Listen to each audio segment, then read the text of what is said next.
Shalom Yesharallah. First and foremost, I want to give all praises and glory to Yahweh, Ba'ashem, Yahushai, Ba'ashem, Rucha Kodash. Double honors to the apostles and elders of Great Millstone. Peace and blessing to those La'akim that's preach the word in all truth and sincerity, along with Israelite foreigner brothers that like the heathens. But the line of outside goes back to the nation of Israel, which nation of Israel are you so-called Negroes, Latinos, and Native Americans through the prophecies and curses of Deuteronomy 28 chapter and throughout the Bible. So this is your brother Yakal. I'm popping up the video, and today's video I'll be doing a lesson on Psalms 125th chapter. And Lord willing, you brothers and your sisters out there be edified through the spirit and power of Yahweh Shemel Shai, and it's one of my favorite chapters, in the Psalms, and I just want to go into it. It's only 5 verses, but it says a lot, but let's begin. And Psalms 125:1, it says, a song of degrees. They that trust in Yahweh shall be as Mount Zion, which cannot be removed, but abideth forever. And right, now this applies to the elect of Israel, because the elect of Israel are going to be the only individuals on the earth that's going to put the full reliance and trust in Yahweh Shemel Shai, because Mount Zion is another word for the nation of Israel. And the word Zion has 2 meanings. Zion is from the Hebrew word Zion, which means a parched place, because when you define the word parched place, it says, it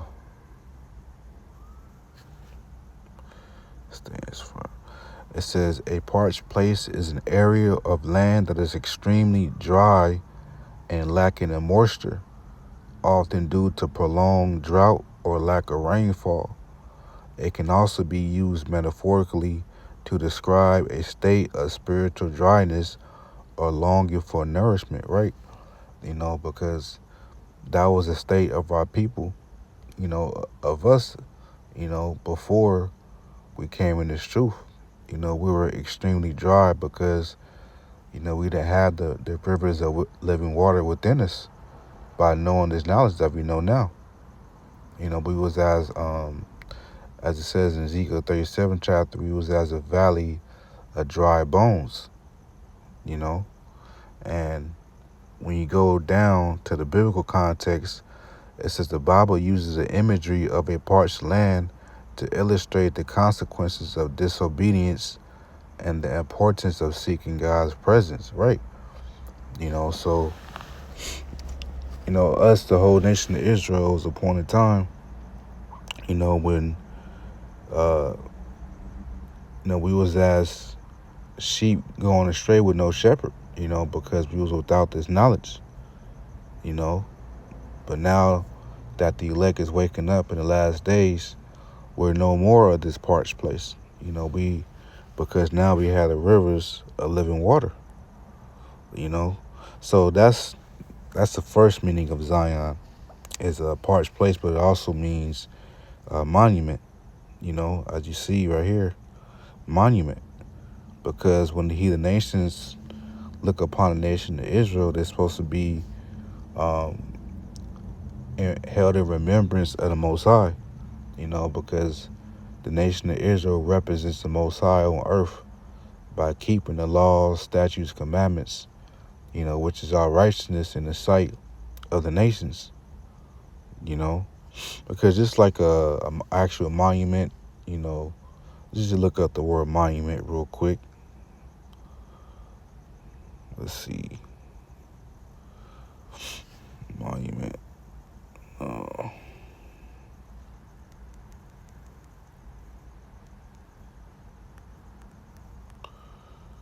Monument definition.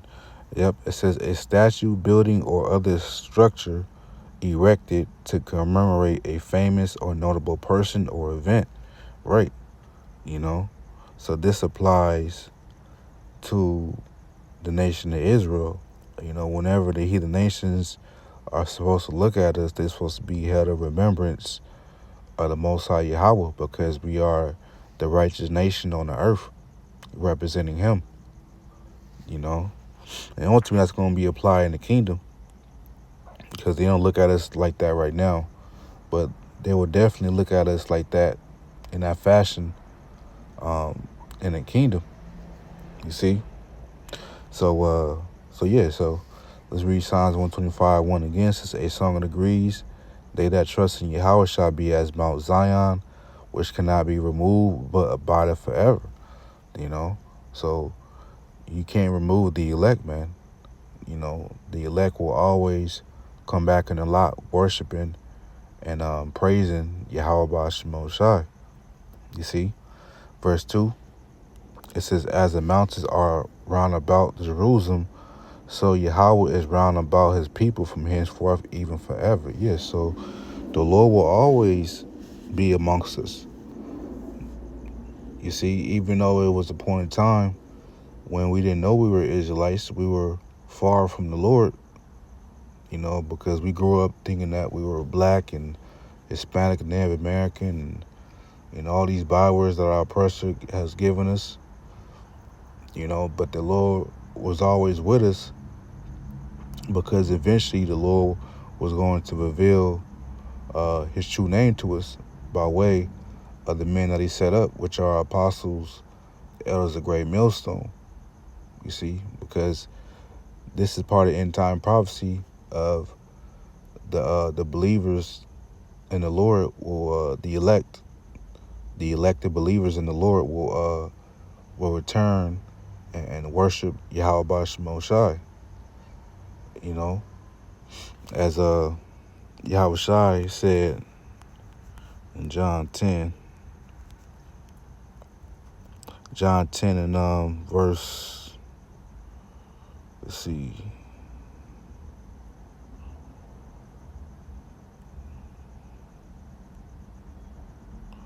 worship. He was talking to that Samaritan woman.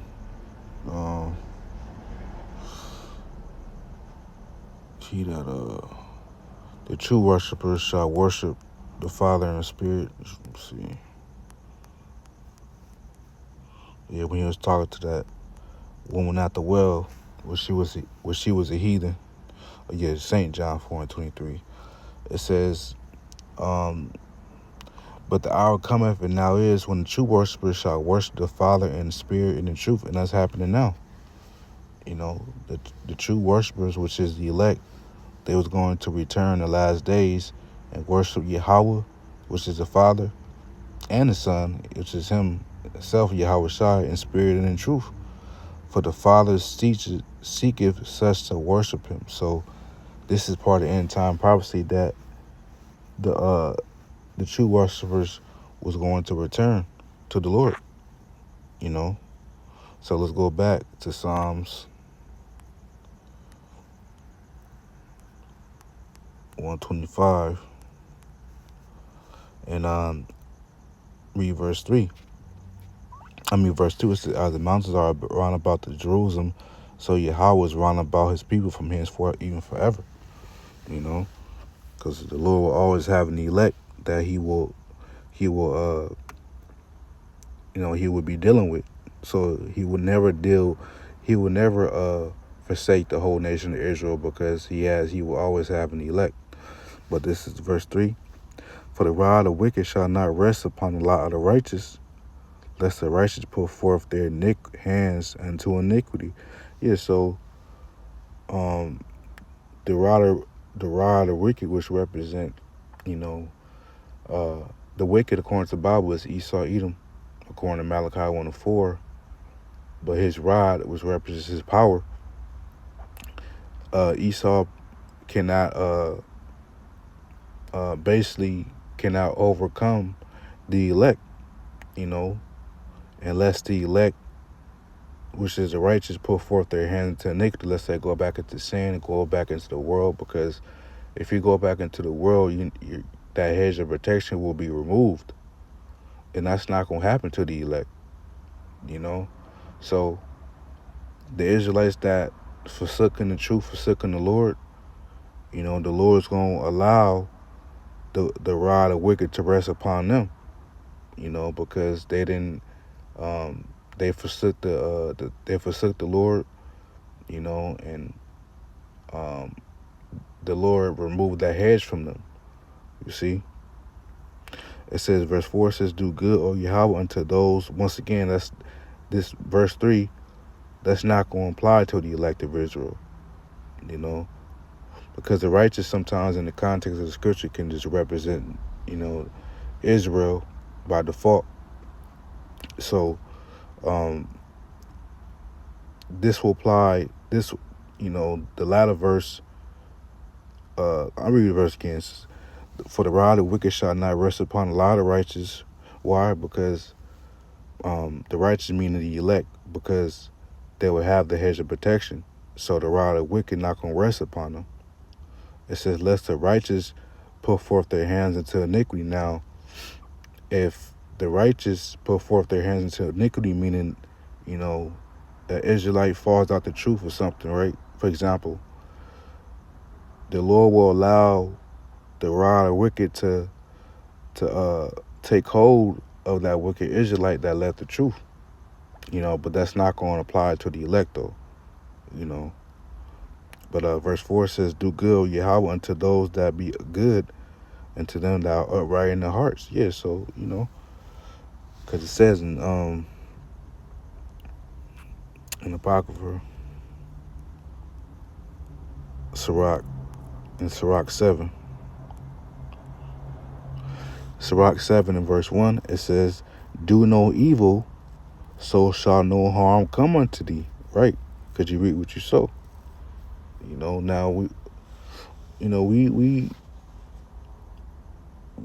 done evil before we came in the truth. We're sinners, but we're repentant sinners. So, this is just talking about being a adulterer and, worshiping other gods and, things of that sort. We're not doing those things. So, by us living righteous to the best of our ability, no harm's gonna come to us, man, because the Lord is granting us the hedge of protection. So verse 4 should do good, Yahweh, unto Psalms 125 and 4. "Do good, Yahweh, unto those that be good, and to them that are upright in their hearts," in their minds. They have a sound mind. It says, and that's what the Lord does, man. The Lord makes a way for the elect, as long as they put the Lord first in their priority. They doing the works. They good brothers. They're brotherly. They're doing all those things, and the Lord will do good unto them.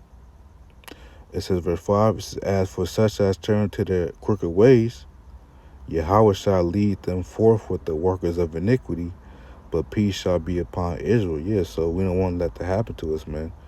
We don't want to be turned back to our crooked ways, and we'll be led to the workers of iniquity, which are the Edomites, because that's a nation that's unmerciful. So, we want the latter end to be upon us, but peace shall be upon Israel. We want that to happen to us, man.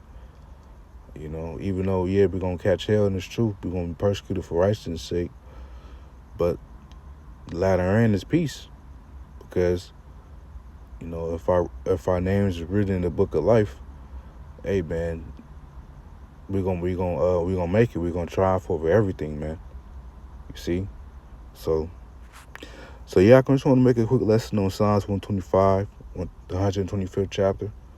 Lord willing, I was edified. And until next time, Shalom.